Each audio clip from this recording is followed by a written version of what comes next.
Bonjour à tous, avec l'aide de Dieu, nous allons étudier le Rambam, le 9e et dernier chapitre des lois de Avadim, des lois relatives aux esclaves, qui est d'ailleurs aussi le dernier chapitre de tout le livre de Kinyan, du livre des acquisitions.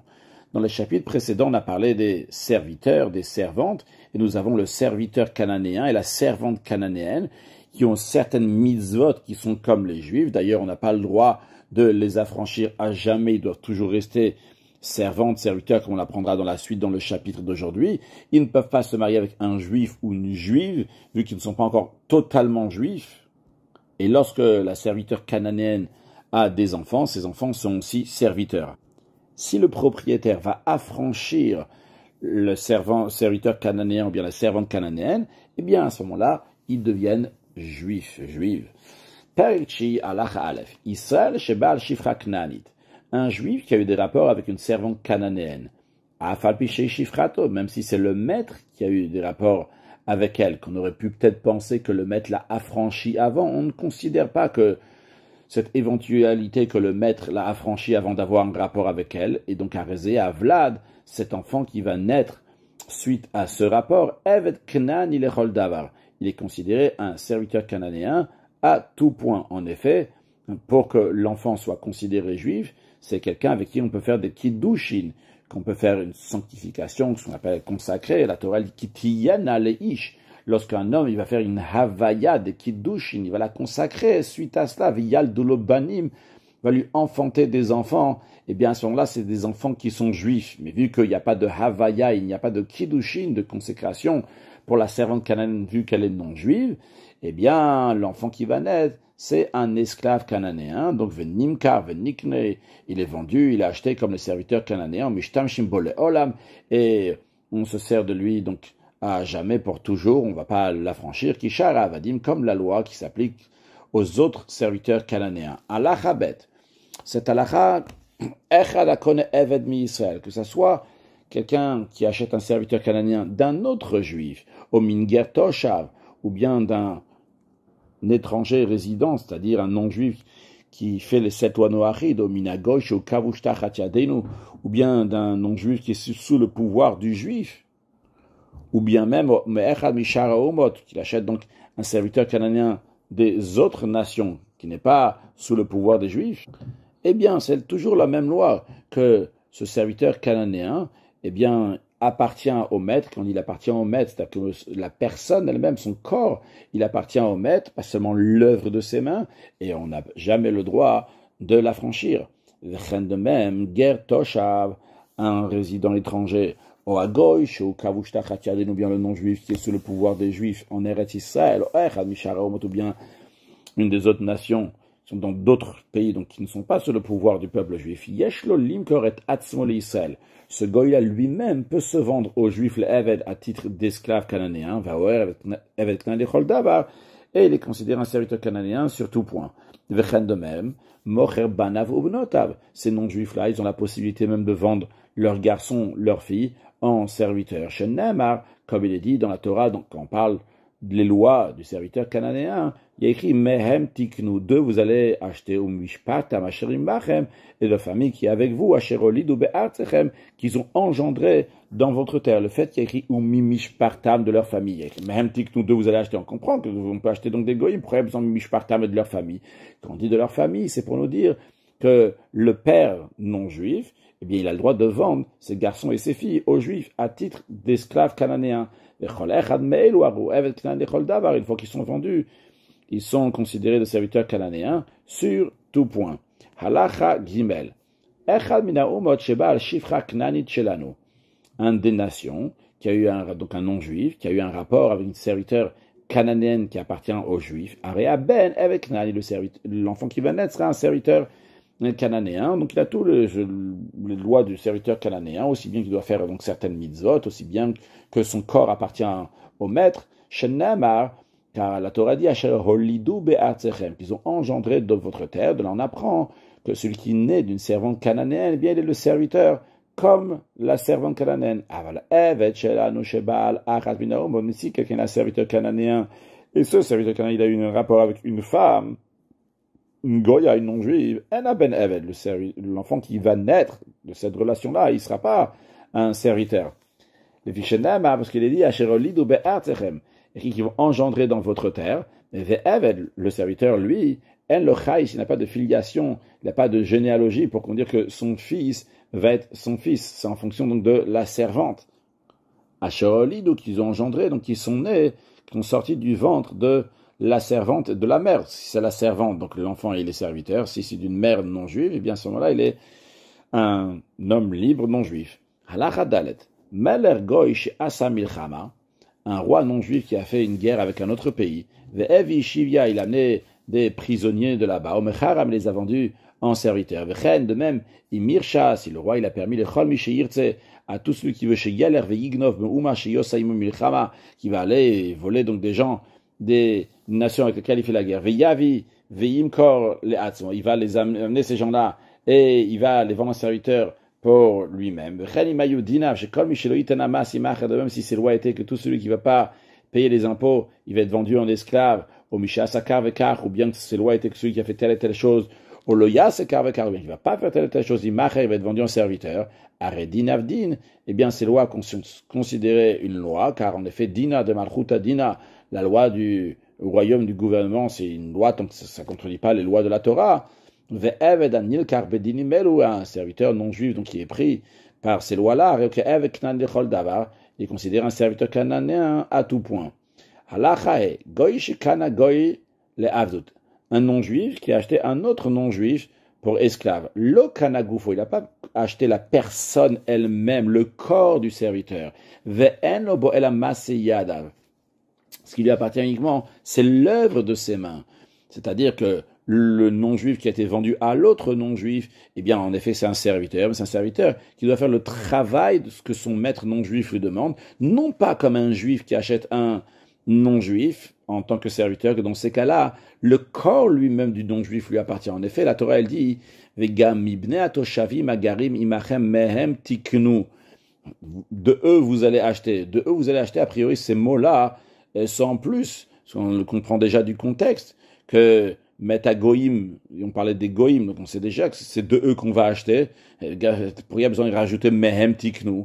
Eh bien, les sages, ils ont appris de là, que c'est bien te dire, toi, le juif, quand tu achètes konim, mehem tiknu, vous faites le kinyan, l'acquisition du corps, ou de la personne elle-même, donc du serviteur lui-même. Par contre, eux, ils ne peuvent pas le faire. Donc vous, mehem tiknu. Mais eux, les goïm, lorsqu'ils vont acheter un serviteur de chez toi, c'est-à-dire que toi, monsieur le juif, tu avais un serviteur cananéen, eux, ils vont te l'acheter. Ou bien quand ils s'achètent l'un de l'autre, dans ces cas-là, ils ne font pas le kinyan du corps. Ils ne font pas l'acquisition du corps du serviteur, mais uniquement les actions qu'il va faire vont lui appartenir. Afalpiken, malgré ça, malgré le fait que lorsqu'un goy, il achète un autre goy, ce qu'il a acheté, c'est seulement l'œuvre des mains de l'autre goy, et non pas son corps. Il me charolé Israël, mais si, après ça, le maître goy qui a acheté ce serviteur goy, il va le vendre à un juif, Aregouf au canulé Israël, le corps même du goy, de ce serviteur-là, dorénavant va appartenir aux juifs. Halacha vav, Aisha kona shvachot, la femme, elle fait l'acquisition, elle a le droit d'acheter des servantes, ve'ena kona avadim, elle n'a pas le droit d'acheter des serviteurs, à filuktani, même s'ils sont mineurs, arshad, à cause de la suspicion d'immoralité. Ve'im kana otan, et si elle a transgressé les achetés, eh bien, rezek kanat gufam, elle a quand même acheté le corps même, c'est que la personne même de ses serviteurs lui appartienne, qui est ish. De la même manière qu'un homme aurait acheté des serviteurs, il aurait acheté le corps même qui lui appartient. Il me semble, ce qui lui interdit, c'est uniquement d'acheter des serviteurs qui ont 9 ans ou plus que 9 ans. Parce que eux, ils peuvent avoir une relation halachiquement.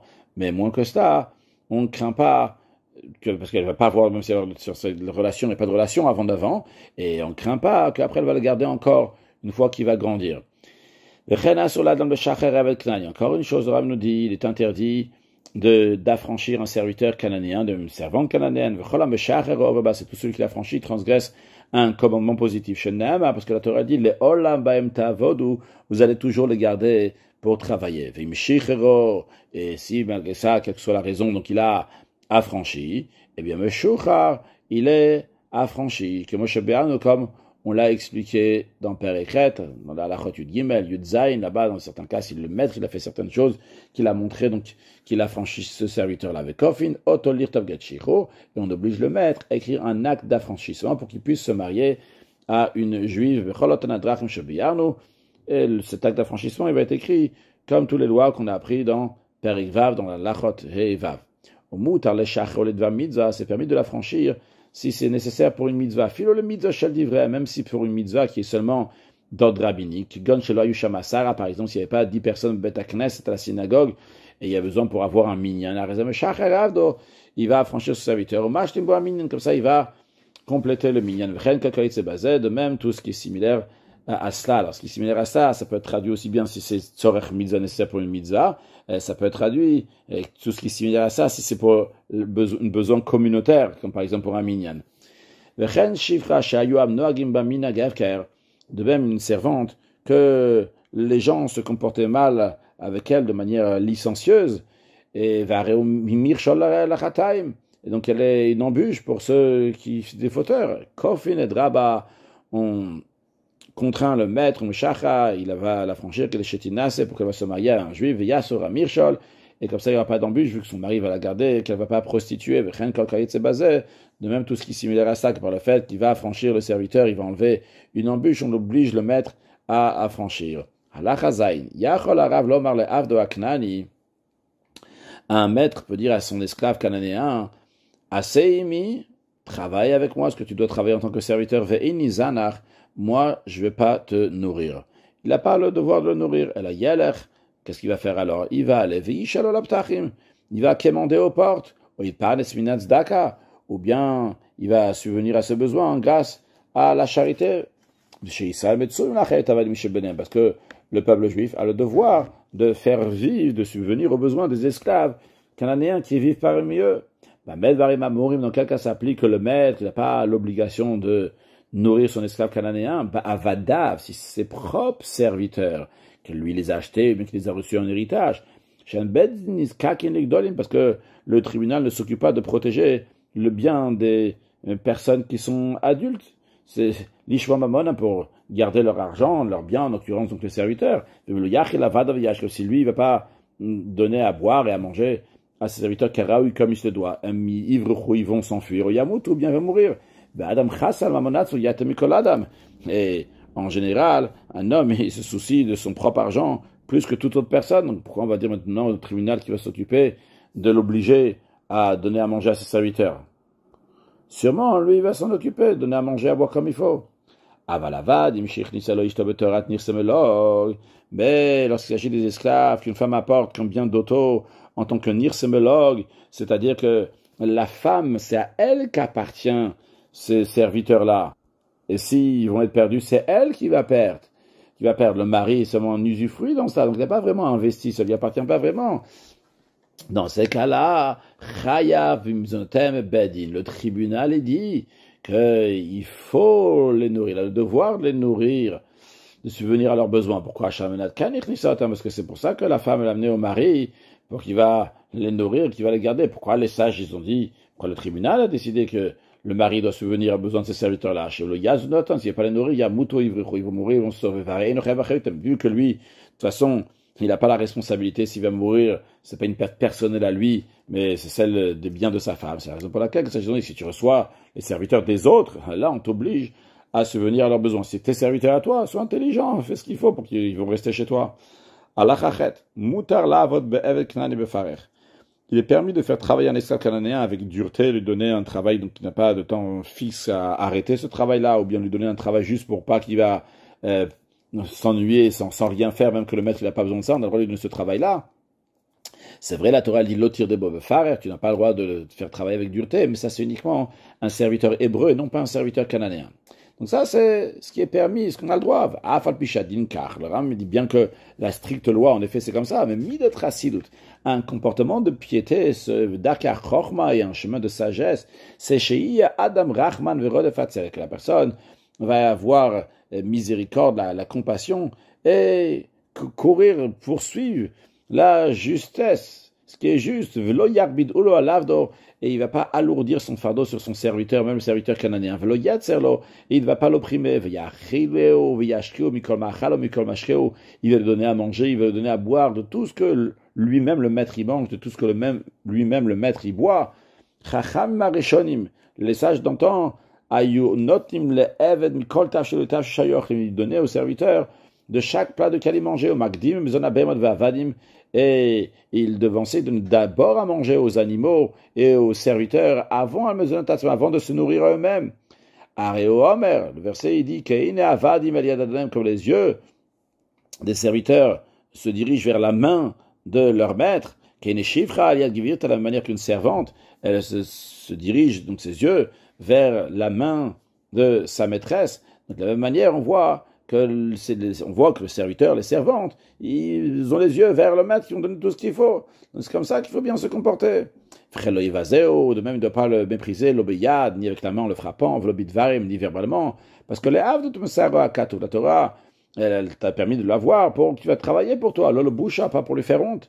Il va pas beaucoup crier et se mettre en colère sur lui. Il va parler avec lui calmement, avec écouter ses arguments.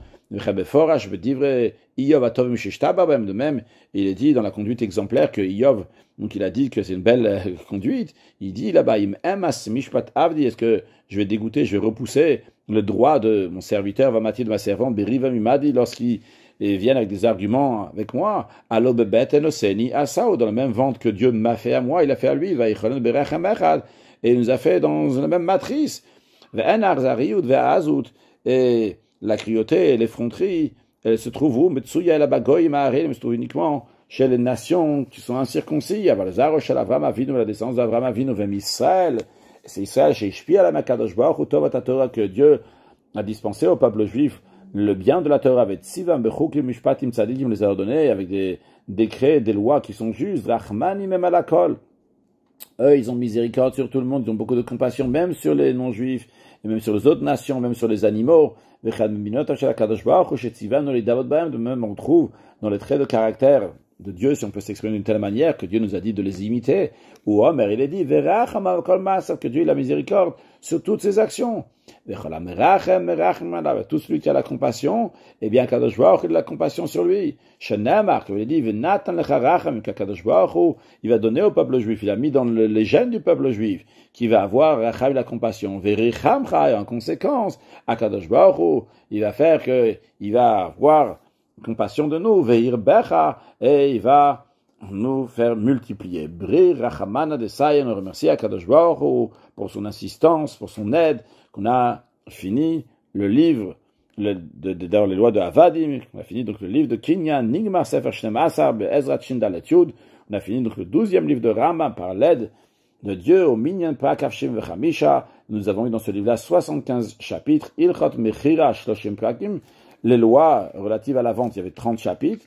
Ilchot Zechia o Matana, les lois de faire des acquisitions et des donations, Shnem Asaprakim, il y avait 12 chapitres. Ilchot Shrenim, les lois relatives aux voisins, Arba Asaprakim, 14 chapitres. Ilchot Shluchin Veshutafin Asaraprakim, les lois relatives aux mandataires et aux associés, il y avait 10 prakim. Ilchot Avadim, les lois relatives aux esclaves, Tisha prakim, 9 prakim. On conclut avec un mot de chassidut extraordinaire du rabbi sur le livre de Avadim, dans lequel on voit comment il faut se comporter avec un serviteur cananéen avec beaucoup de miséricorde, midat chassidut, daka chorma. Alors on a déjà dit plusieurs fois que le Evel Knan des serviteurs cananéens, c'est celui qui fait les choses, parce que bon, il faut faire les choses, mais il n'a pas ici de motivation, il fait ça uniquement parce qu'Akadosh Baruch Hu il a dit, mais il aurait aimé peut-être faire quelque chose d'autre. Avda behefker anichale. Le Rambam nous dit que malgré ça, midat chassidut, daka chorma, de quoi? C'est qu'on va lui donner tout ce qu'il faut. En autre mot, qu'Akadosh Baruch Hu, lui c'est le maître de ce serviteur-là. On aurait pu penser, dire, ce juif-là, Kadosh Baruch Hu, peut-être il ne va pas lui donner tout ce qu'il faut. Pas du tout. Midat chassidut, pas seulement qu'il ne va pas le faire travailler avec dureté, mais au contraire, Akadosh Baruch Hu va se comporter même avec ce juif-là, avec rachamim vetzedek, lui donner à manger, à boire de tout ce que le maître, tout ce qu'Akadosh Baruch Hu, il prend, avant même qu'Akadosh Baruch Hu, il va prendre son repas, entre guillemets, avant même qu'Akadosh Baruch Hu va profiter.